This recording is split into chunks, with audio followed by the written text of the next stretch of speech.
Shopify tutorial for beginners. A Shopify tutorial for beginners is the perfect starting point for anyone looking to launch an online store without technical hassle.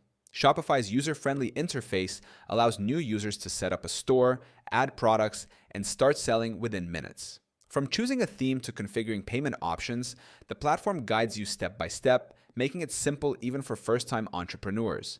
Shopify offers built-in tools to customize your store, manage inventory, and track performance effortlessly.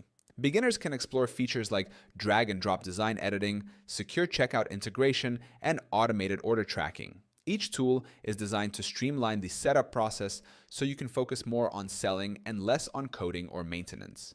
Many successful Shopify store owners started by following beginner tutorials available within Shopify's dashboard and learning resources. They were able to design professional-looking stores, connect social channels, and manage sales smoothly using Shopify's intuitive system. Even without prior experience, you can quickly create a store that looks and performs like a pro setup. You can start using Shopify for free right now by clicking the link in description. It gives you instant access to beginner-friendly tutorials, design tools, and store management features that help you build, launch, and grow your e-commerce business effortlessly.